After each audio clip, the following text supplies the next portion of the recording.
Dear students, मैं संदीप सिंह प्रोक्ता भौतिक विज्ञान जेपीआईसी डिजिटल स्टडी के यूट्यूब चैनल पर आपका स्वागत करते हैं।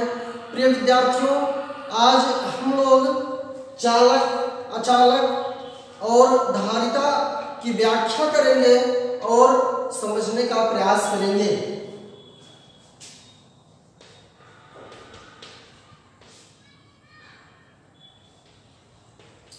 चालक, कंडक्टर। प्रिय विद्यार्थियों, चालक की व्याख्या करने से पहले आप ये जान लीजिए कि पदार्थ को मुख्य रूप से दो प्रकार से बांटा गया है। कोई भी पदार्थ होगा तो पदार्थों को मुख्य रूप से दो प्रकार से बांटा गया है। एक चालक पदार्थ होते हैं और दूसरे अचालक होते हैं। अचालक पदार्थों को कुचालक पदार्थ भी कहते हैं। उनको विद्युत रोधी भी कहते हैं, इंसुलेटर भी कहते हैं।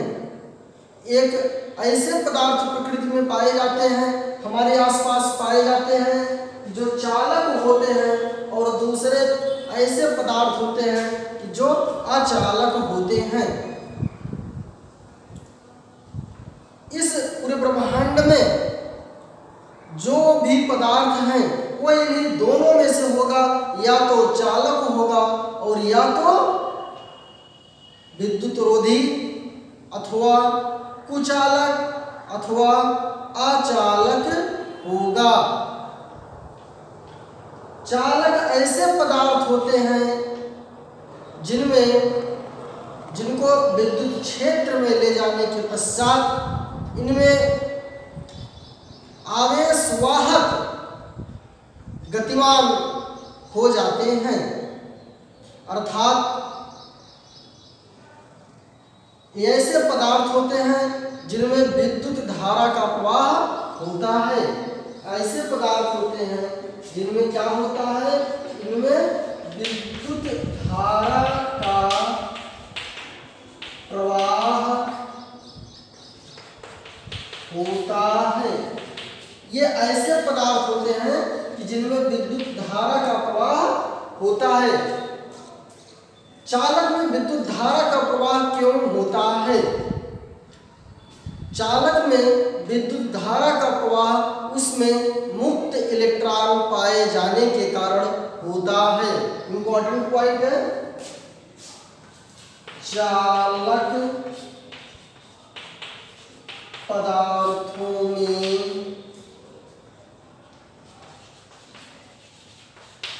विद्युत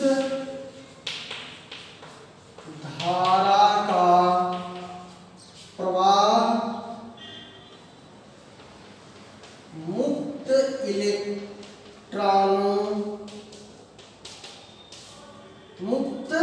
इलेक्ट्रॉनों के पाए जाने के कारण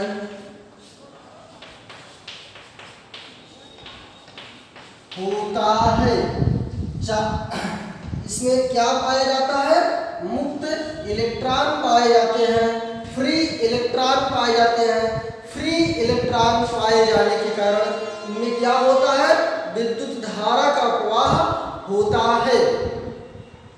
इनके उदाहरण सभी धातु में, जो भी धातु में होती हैं, चाहे वो लोहा हो, चाहे तांबा हो, चाहे एल्युमिनियम हो, चांदी हो, जितने भी धातु में होती हैं, सभी प्रकार की धातु में क्या होती हैं?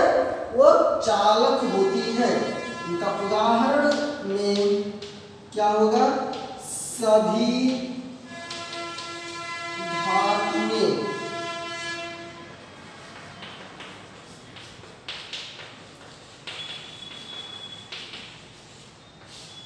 चांदी, एल्युमिनियम आदि।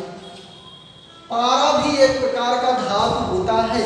आप जानते हैं पारा भी क्या होता है? यह भी एक प्रकार का धातु होता है। तो चालक पदार्थ हो गया। अब हम किसकी चर्चा करेंगे?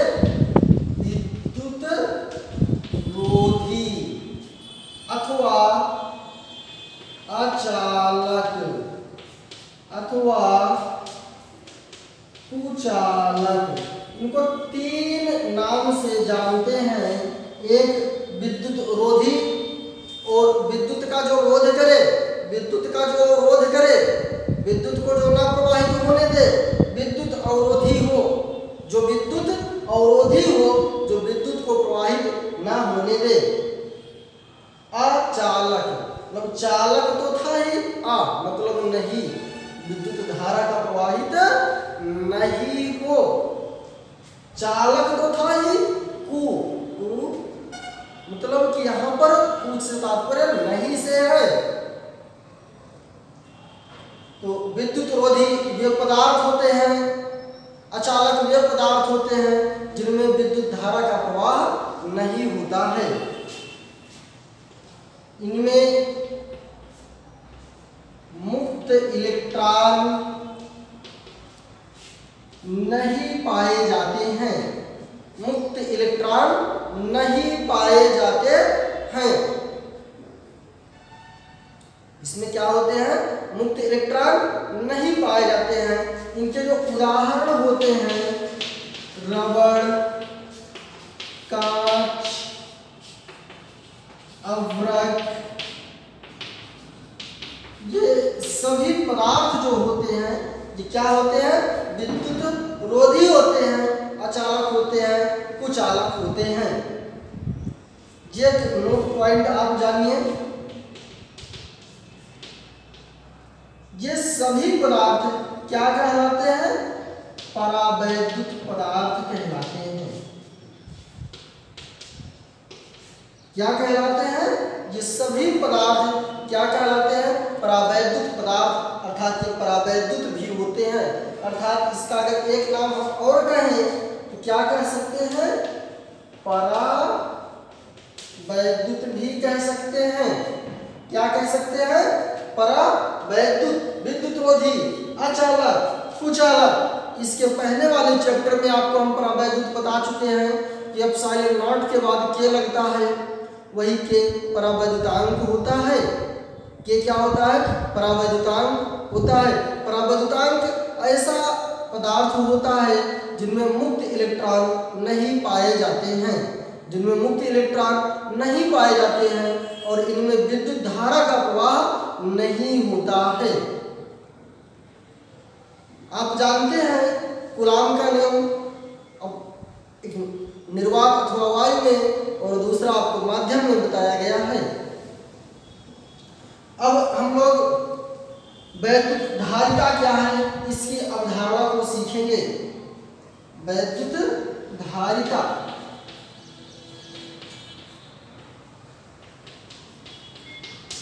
इलेक्ट्रिकल कैपेसिटेंस, इलेक्ट्रिक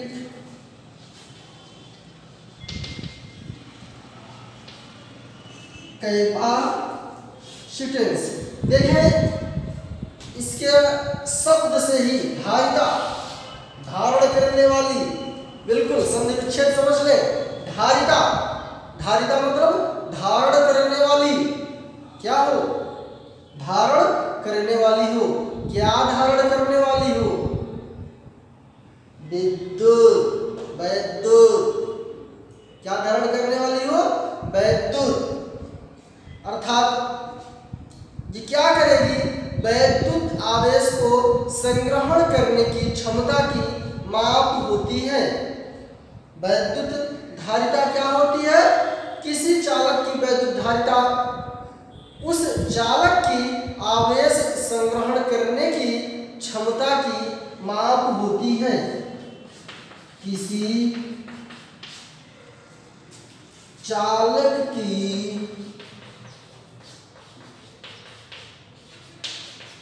वैद्युत धारिता, किसी चालक की वैद्युत धारिता उस चालक की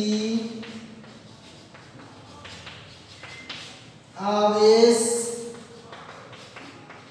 संग्रहण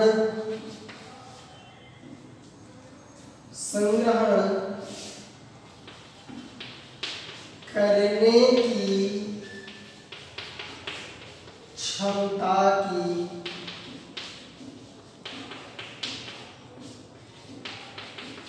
माप होती है। किसी चालक की वैद्युत धारिता उस चालक की आवेश संग्रहण करने की क्षमता की माप होती है।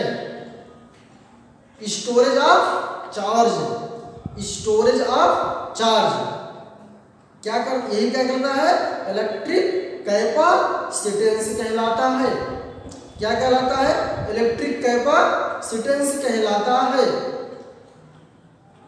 यदि यहाँ पर आप समझिएगा, समझने योग्य बात है, मान लीजिए कोई चालक है, ये क्या है, कोई चालक है। आप जान चुके हैं चालक क्या होते हैं, चालक वे पदार्थ होते हैं जिनमें विद्युत धारा का प्रवाह होता है।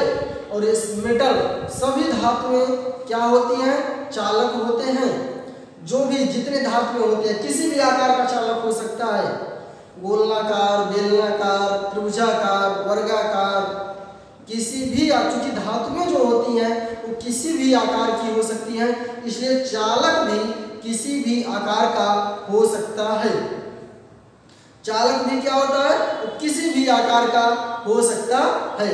यहाँ पर एक प्रायोगिक रूप से देखा गया कि जब चालक को, बिल्कुल ध्यान दीजिएगा, चालक को जब क्यू आवेश देते हैं, मान लिया कि इस चालक को क्या कर दिया गया, क्यू आवेश दिया गया, तो क्यू आवेश दिया गया तो इसके विभव में भी वृद्धि होती है। जितना आवेश देते हैं उतना ही ज्यादा इसका विभव बढ़ जाता है, अर्थात उसी के अनुपात में बढ़ता जाता है, उसी के अनुपात में बढ़ता जाता है। अतः आप कह सकते हैं Q प्रोपोर्शनल V, क्या कह सकते हैं, Q प्रोपोर्शनल V होता है। जब Q प्रोपोर्शनल V होता है, जितना आप चालक को आवेश देंगे उसी अनुपात में विभव भी बढ़ता जाएगा। इसका मतलब है कि विभव बढ़ेगा तो आवेश भी बढ़ेगा, और विभव घटेगा तो आवेश भी घटेगा नहीं। विभव किस पर डिपेंड है, आवेश पर डिपेंड है। बात ध्यान दीजिएगा, प्रायः और फॉर्मूले में तो होता है, यहाँ पर आवेश बढ़ेगा तो विभव बढ़ेगा, आवेश बढ़ेगा तो विभव बढ़ेगा, और यदि आवेश घटेगा तो विभव भी क्या होगा, घटेगा। आवेश बढ़ेगा तो विभव बढ़ेगा, आवेश घटेगा तो विभव घटेगा। यहाँ पर एक समानुपाती का चिन्ह बना हुआ है। हम जानते हैं कि भौतिक विज्ञान में जहाँ भी आपको ये चिन्ह दिखाई दे, ये चिन्ह चाहे अनुक्रमानुपाती का हो और चाहे तो व्युत्क्रमानुपाती का हो, वो किसी का भी चिन्ह हो, चाहे अनुक्रमानुपाती का हो और चाहे व्युत्क्रमानुपाती का हो, उस चिन्ह को हटाते हैं तो वहां पर एक कांस्टेंट लिखते हैं। वह कांस्टेंट दो बातों पर निर्भर करता है, एक तो उस वैज्ञानिक के द्वारा दिया गया हो और दूसरा हम अपने मन से लिख सकते हैं। Q बराबर CV, यहाँ पर एक कांस्टेंट इस्तेमाल करते हैं, उसका नाम है C।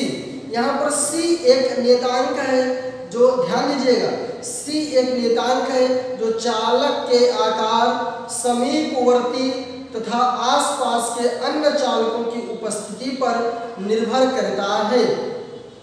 जो भी उसके समीपवर्ती चालक या माध्यम रहेगा उस पर क्या करेंगे, निर्भर करेगा।